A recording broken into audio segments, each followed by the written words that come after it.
everyone. In this video, I will discuss about Langevin's theory of paramagnetism.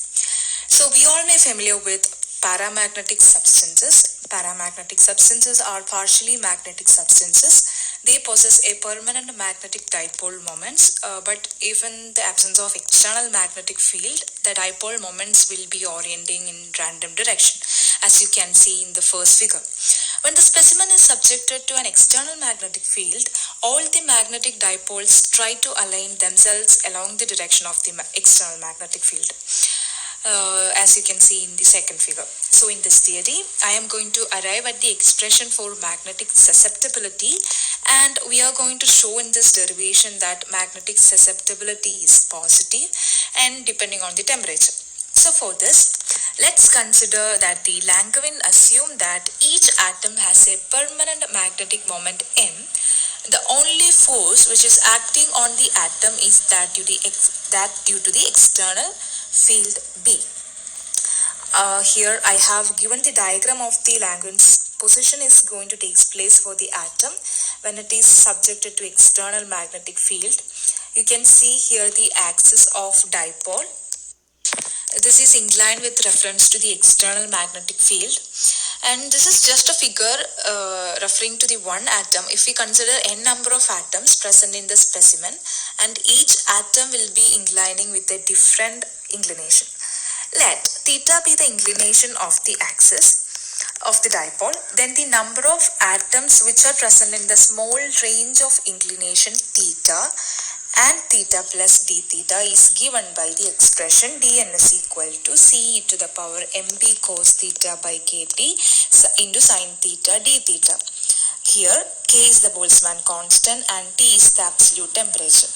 By putting mb by kt is equal to alpha, our first expression reduces into dn is equal to ce raised to alpha cos theta into sin theta d theta.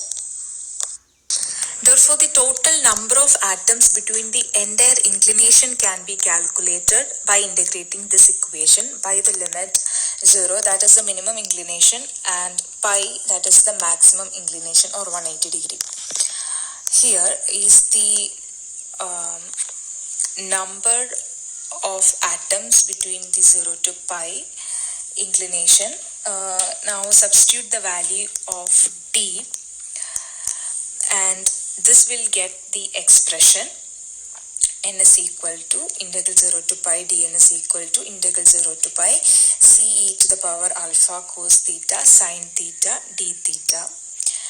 And by putting cos theta is equal to x, we will get dx as minus sin theta d theta. Now our expression reduces into n equal to integral 1 to minus 1 minus e to the power alpha x dx. Here our limit changed because if you replace theta by 0, you will get the lower limit as 1, and if you replace theta by pi, your upper limit will be minus 1. So the minus can be changed by interchanging the limits. So our n is equal to c to the power alpha minus e raised to minus alpha divided by alpha. Here we can find the expression of c as n alpha divided by e raised to alpha minus e raised to minus alpha.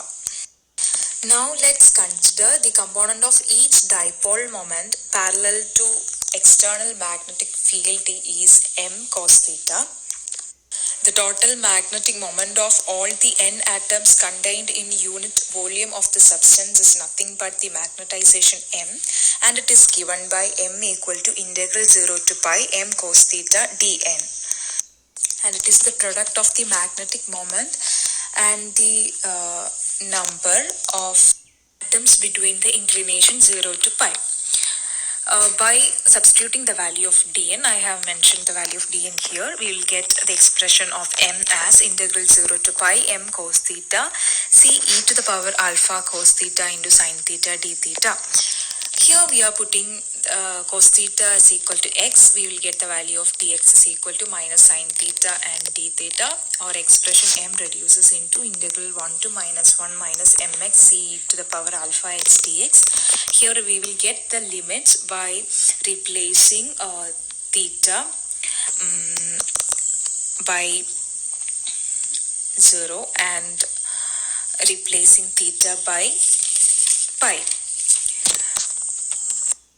So our expression reduces to m is equal to cm into integral minus 1 to 1 x e to the power alpha x dx, or minus sign can be removed by interchanging the lower and upper limit, and integrating this integration by parts, we will get this magnetization as m is equal to cm into e raised to alpha plus e raised to minus alpha by alpha minus e raised to alpha minus e raised to minus alpha by alpha square.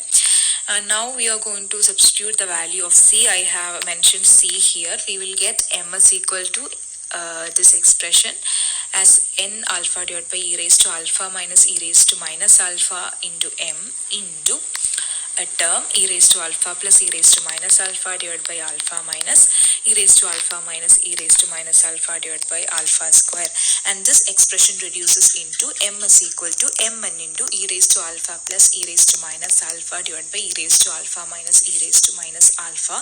This expression is nothing but a cot hyperbolic alpha, and the whole e raised to alpha plus e raised to minus alpha divided by e raised to alpha minus e raised to minus alpha minus 1 by alpha can be written as Lagrange's function, which is nothing but L of alpha. So our expression of m becomes m is equal to mn L of alpha. So L of alpha is called a Lagrange's function. And now we are plotting the graph of m versus alpha.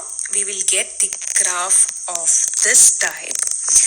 As alpha changes, the magnetization upward by the substance goes on increasing. After a certain state, it is going to reach saturation. That means all the magnetic dipole will align themselves parallel to the magnetic field. That is nothing but a saturation position. Now consider a first case as at the lowering temperature or large applied field, L of alpha tends to 1. That is our previous expression of m equal to mn L of alpha becomes m is equal to m into n. So our saturation is reached when all the atomic dipoles are parallel to our external magnetic field B. Now consider the second case. Under normal conditions, alpha is very small. Therefore, our Lagrange's function is equal to cot hyperbolic alpha minus 1 by alpha, that is equal to alpha by 3. Now I have given the values which we are now going to substitute in this expression. So we will get m is equal to mn alpha by 3 and replace by b by mu 0 h. So m is equal to nm square mu 0 h by 3 kt. Or psi, or magnetic susceptibility is nothing but ratio to m to h, that is equal to nm square mu 0 h divided by 3 kth. H and h will cancel. So our psi is equal to mu 0 nm square divided by 3 kt. And this is the final expression for our susceptibility. From this expression, it is clear that our susceptibility is positive, and it is also depending on the absolute temperature. If I take mu 0 nm square by 3k as a constant, the susceptibility of paramagnetic substance is inversely proportional to the absolute temperature. As the absolute temperature goes on, susceptibility of paramagnetic substances goes decrease. The meaning of this, if you increase the absolute temperature, the paramagnetic substance loses its property and it may become a diamagnetic substance. And so this is all about our Lagrange's theory of paramagnetism. Thank you.